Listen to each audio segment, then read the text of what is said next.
Unse enra yesi Asante Kotoko supporter bako na Napoli omone so atremanya kansie no mentime ho ase sorry ye na se o hwe videos ni bia na won sade ne won kwa oda na me ho ambulance si o na nipa no so da fom ho no na ye bisa ambulance driver no wen ate so otum se moja ye de na da ho 119 so o ambulance si ho o jemu an sa na ye cheap ambulance driver nte fanfa na ye mo de ambulance ne ko sa me na se e ko se ko ye adwuma pampa CJ ache sa branti na me hu se na fire e ka se yes ne mama ko makunsia pole yo odi nkwada yin nyina gya ho okwhwe bo aba Asante Kotoko supporter che say enye supporter keketum say oye supporter mu supporter CJ so unfortunate ye nimu de mpanyifo beka football people no ye baby ejina nie but football people no press release a free Instructorman for Hobae or say Instructorman FC commensurates with Asante Kotoko FC over tragic death of supporter near the Professor Amwa Koromansa the second stadium and condemns acts of violence at the stadium or say Insuateman Football Club extends profound condolences to the entire Ghanaian supporting fraternity, particularly Kumasi Asante Kotoko, and the family of the deceased supporter who tragically lost his life near the Professor Amwa Kromansa the second stadium during a league game against the Kumasi-based Giants this afternoon. Initial reports gathered suggest that an altercation ensued between the two supporters outside the stadium. We have been informed that an argument had earlier happened between the deceased and the culprit at a nearby drinking spot. Yo, could you check Biana Bomenuso? Stadium. That later brought up this stabbing incident behind the stadium. The altercation degenerated into fisticuffs, leading to a stabbing of the deceased. Insuateman FC has categorically condemned this act of violence in no uncertain terms. See your video na that Facebook. Yeah, video no one share video no video no and that Facebook no. And Napoleon so dance. No so no dance. Shanto na that form ho gate na no no. Anko fo twa ne ho asia. Yeah.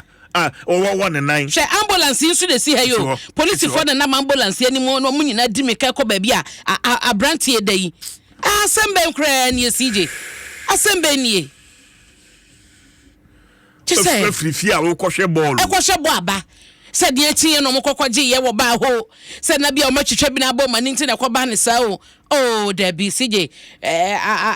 Me hu de men kampo. Na brante ne da ho. Oda ho na da ona he ona da ho. Ahai no onwi. Onwi ye no movie no oyini ni so na mo mujina hoyi CJ menyi ni so mo nyina wo ni hwe se de oda ya obi na de ne sa awore na opagya asembe nkure na EMT fo no kra fe na mamu sa ba ko bi na ba ko na nam hoyi onam ho ko no aba ambulance driver no wen sound o mu yenti sound CJ ayo ebe yi I just say yen ha yeah Uncle say Kotoko supporters nyina ne Kotoko say football club na club na nkasa no omo nyina omo nkose na me de ensem se de sigya na ano ye den mame na daily analyst de aba abrante ne fo na da ha yi say otumu say o ye friend no sam na Napoli no ane de obi ade friend no na Napoli no eno ana obi ade friend no na nye nipa bone sema obi a wo kohwe football o se kan hye ho just say adwen ban na wo wutrim o se kan hye me ho nipa bi wa hu se me ni akoma wo so bi won ma just say na akoma ba e wo se o so da mona o take action ye nya botre memmai ya munya botre o we ya be se wadwane se ya che no set sen age se bomodian epinchen sports fu na ye hu na ho asem wo enye fine the video no da Facebook alba obenya bi na afede wada ya wo se o pegya ne sada ho a o che ni ti nje se no anu no ne che se no anu no ahina na wo yam ne ho saa minifa so saa wo hai Actually, ya just what die ya chia ni suntim man and saso ane chese asa. Inti ya hwane si jo die ya wu ambulance nisi ono. Ano na menti asiye no. Jemu wa ya EMT for yo mudi ne hwa kwa ni aba ambulance nusu si ho. Vukura mban na nim so me isi ho. Ya brante wada hono mwanye mpo se ye fa ne to ambulance ma ye na mokwan so ko nti bi sis ambulance na esi stadium hono no esi ho ye dan na ye fanfe ye de ba be chese omu ambulance na se wonso bo betumi ye sa o ye betumi de beso mo bia so me ye the security measures agu akwan so a bibia ho hono emergency ba se je emergency na wo ho ye dan enie emergency na abaya branch da ho ya obre minifaso a ambulance na si ho e ho na oda ya ewuye adan o man be nie it's sad sije yenko ye ni daily analyst mo a the video na yo amane na ho saa wai mane na ho na daily analyst or see with that fear of favor CJ omampani mahama ese Ghana fo nyina abo e ka so no oba obebo modern e the National Education Forum asese ntia no ode atitire ne ene ntire ka bia omufo e wo enwomasua mu na ode omu nyina behia na omatoato adwene adi nkomode afa enwomasua ho na ya hye kwan nya yede enwomasua efa so e wo mayi mu nti adwenche ne nyina awie a ne yehunu hina ye kɔ hina ye fa ye ne den na ye de akoyanim eno ena da wokrata yi ebo amane se omampani mahama wate abedwakuo no ya omo eba abehwe ene ntotoye sa education forum no omo ba behwe ne plan ne bibia kozi se beba so na animdifo ni nyina ahia nti da wokrata yi abo eho amane ewo ne fa etoso miensa ewo daily analyst mu na mede wo ekɔ ne fa me yagina ne fa etoso miensa ha ya no a womo ekyere se amane omo se ka no ene ese office of the special prosecutor ente bia wo beko akoye ehwehwemu ya eno no eye de womo ente ya womo nya ye se Unified Petroleum Price Fund UPPF na eno no eye agency a National Petroleum Authority ase Owura Jacob Amoa ono na oye coordinator owo ho na omo kyese na nsen amane aba wo de bokrata ne abeto emonten so no kyere se yese CJ adan ya papa ya pegya asisi etrasa kutado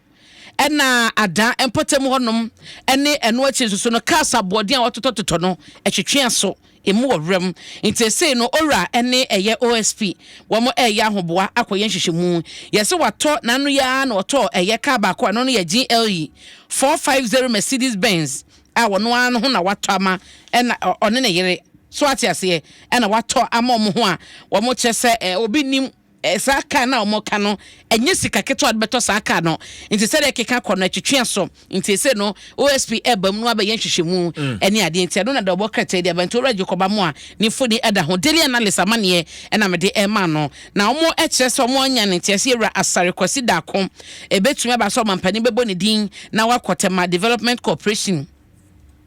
na eno ena emrantie ne mabawa beni ade bia won potem wo chese debi wo monti ase ne nti ase wo chena eso obenya sa point we so mo nimpa so no wo ye MPP ni ya chese wo kwa eye potem won ma obi anim no nti aba ne sen wo no na wo tete ase ye TDC ye be ma no wo mo enyintubu ochena da bokratai eka eho asem na me se we de ehia me wonim se eba no MPA ene omudwumadi a omo de nse de bia no omo ebebo modin ama ya futuo cylinder na wo fele ewie minim se ye no bebre ye guilty was asema ye kan because ohunu so fele cylinder na o de si ne kitchen na chi a be hu ana obi aba befa sije onya yi regulator no a o de ko entire bu okra bi mo for cylinder no for regulator ne ka hu na metu ni nyina oyi anto be ko na ka otu by sensen ye friend se be na chi entire no ntia ma bebre no ano e de cylinder na o ma fele no e hye kitchen ene obehu no ne sink na se ho no na e hye ho na ne be na insu se ya na wo no so aduane wadaro ma anim de for MPC eye huma yen ehu wo de want de tere bia wo sori na wo hwiahwia wo ko ba bi kora na ruadema na wo hwiahwia sai wo bete gas center eye hu pa wo se ye nyai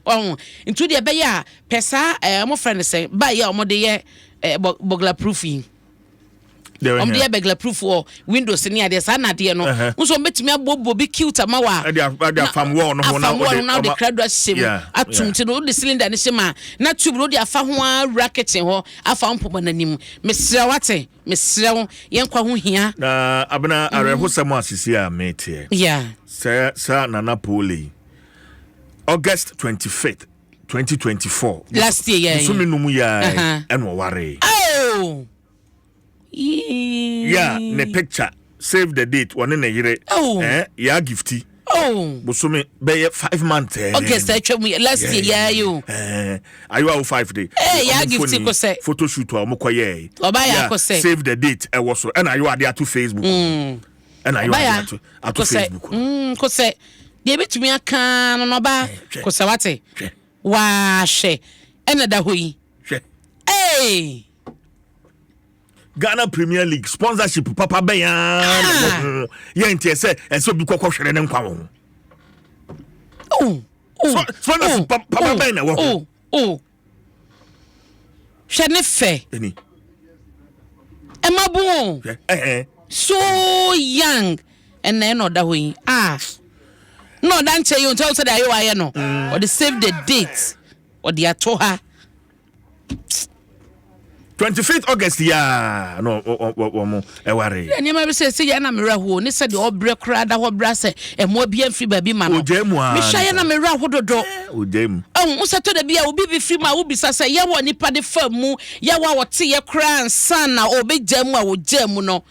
sha na oda ho yo ntu yo ya gifty ni pole ma me ne abusu ya hwe video ya me say wo be so ya pata bia enye yie sasa obra yo sije obra ye obreye de bia ye hwade ni egu ho ni ye hwe ambulance ne si wo yi eni e wo se ye bo wode an ye nya se asante mante mo asem na ye kai ani ohu na ambulance fo de be yi anoma ye hunu de enti a ye wo ambulance si horum na ya wo se kan ya wo be si kan na nipa na da ho ma bresa emergency wo ambulance wo dwan ne san enka hona enti ambulance me say ambulance service ni fa na wa santimante no sije e wo se ba na kran kom di release ba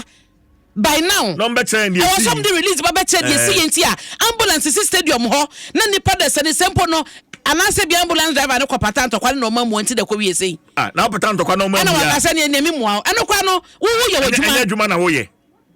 are you not a trained EMT because so to me the ambulance be si stadium ayenim say for emergency ana omode baye no for players enko ana ebia no esi wo for players ebia player bi be pra na yedna tum etu ya supporter ni wo pra any ambulance for me ya no me kan kire yen national ambulance service yesemo ye hia explanation to sadie we ya ye hye wo hayi sasan CJ sasan reho owu anke betimi ayeden prevent owu anke betimi a prevent enye mpo me say ambulance ne nchen ya no oda o ambulance ne nchen ya e no oda wo ha less than 10 meters enti CJ me dey yankwa yanim it is well CJ ba me come anim na me call the custodian da worker mu CJ won say the kan bo abane last week the worker de ba ya say Africa Prosperity Dialogue koso wo ha wo hwe aman panyifo e ba ya na che se fedodo ene ade ba kwa me hwe na Joyce Ba Moktari ene vice president ba kwa tena se che se o ma na kwa ba na ye pa na omampani John Dramani Mahama kasa ye wase o so no full support o de ama ye o nyina hwe African kanko ene Africa yedie da bokratai ka ho asem woni fa etoso mienu na obisi the referee must be blamed sayin abi amu de onum de omoka na CJ won say na ye efiada no awia nwumrem na ye nya ne ntie se speaker Bagben atake decision a suspend the MPs 4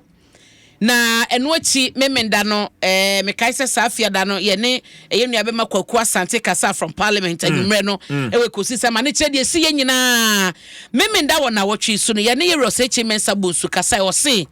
speaker any to me wo babia say you standing orders at parliament di djuma and mpo ya mamra no speaker any sa to me say obe suspend any member of parliament wo fie ho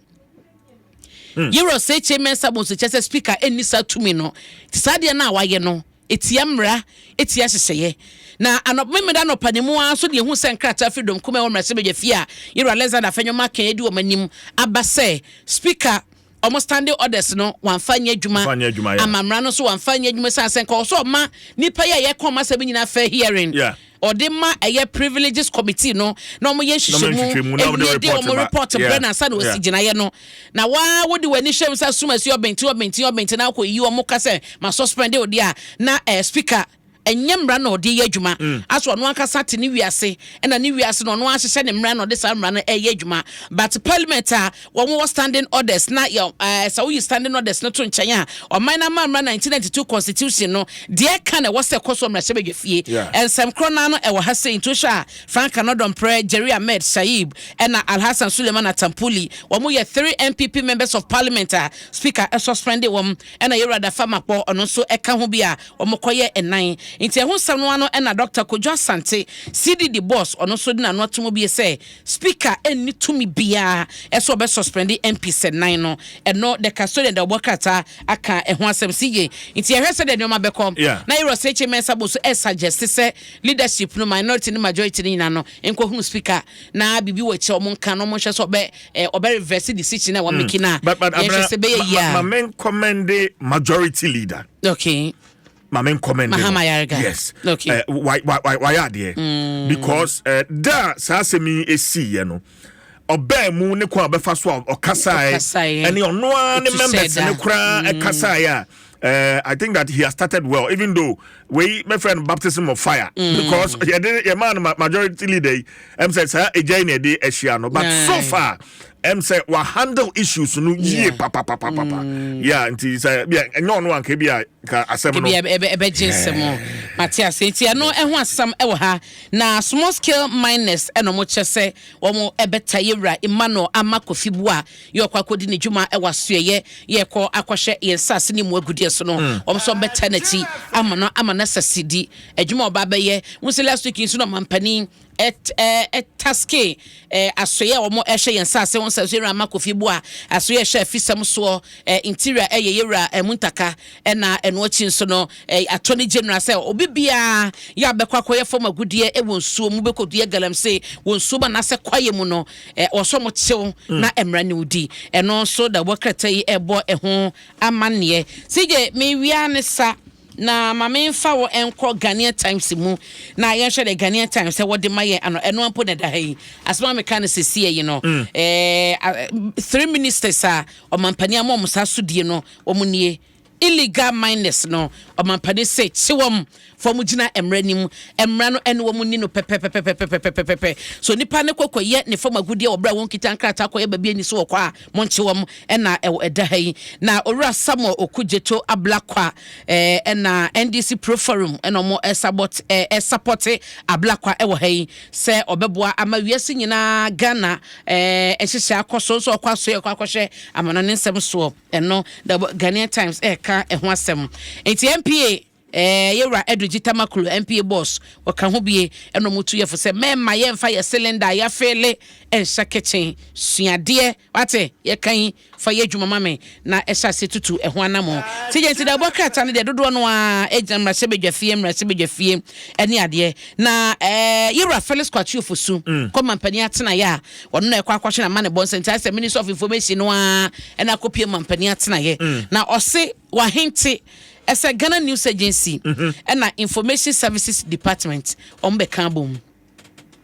Ya hinta or diato ho. Inti Nina no ya abain enyumakua womboa ebo aban nioma ebo dawru itomba Bekambum ya hinta or diaba na Yewra ye omuchese